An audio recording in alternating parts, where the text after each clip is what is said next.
position. Instead, I'm filled with a comfortable vacantness, as if my heart is as hollow as a dead tree. "You can leave now, and we won't tell anyone," he begs.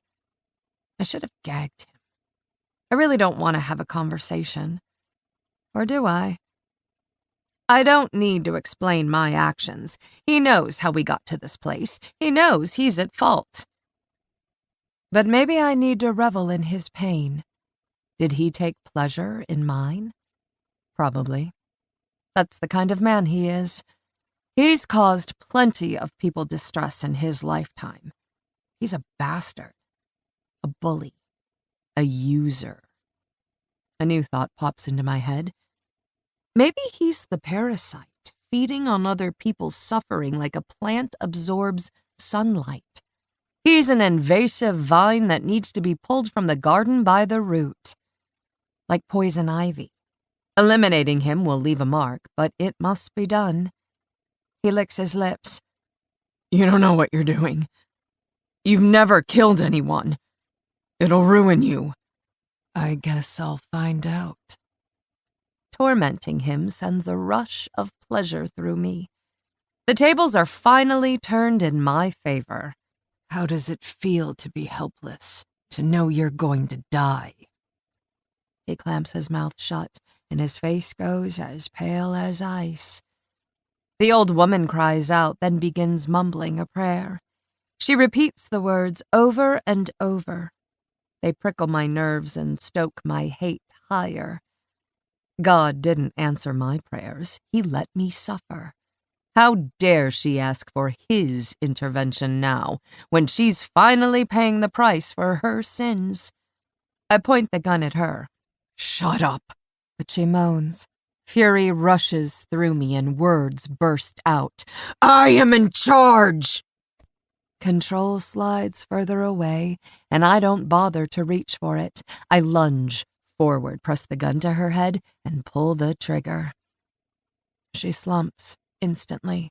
Her death is so fast, so abrupt, it's almost anticlimactic. But then her death isn't my priority. He flinches.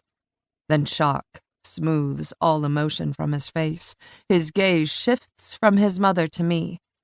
His mouth opens, then closes again. He should cry out. He should be overwhelmed with grief and trauma. He isn't. He's calculating his next move. The bastard. But he is clearly speechless. Power floods me. I have waited a long time for my revenge. I step back and compose myself, brush a stray hair off my forehead. "Didn't think I was serious, did you?" He says nothing. He turns his head and stares at his mother. The details sink in. His face morphs into a mask of disbelief and horror. But I can't be sure if it's an act. Anyway, I want more. I want acknowledgement for my suffering. Anger rides my skin like fire ants. He owes me a response, damn it. "Answer me!" I shout.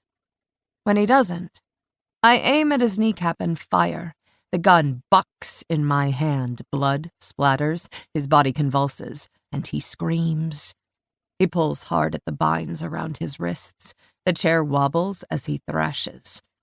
He could overturn it if he keeps trying, but tipping over the chair won't free him. Those knots are solid. He isn't going anywhere. I shoot him in the other knee. He screams again, the sound high-pitched, feral, and helpless. The smells of gunpowder and blood fill the air. "Do you believe me now?" I yell. He groans. Tears and snot run down his face. Pain makes his eyes wild. "You're going to bleed to death, but it will take a long time." I think about this. I want to make him suffer. I want to watch him die. But I can't afford to stay here too long.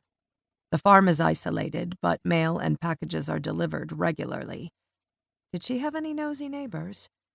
I can't take the chance of being caught. I won't ruin the rest.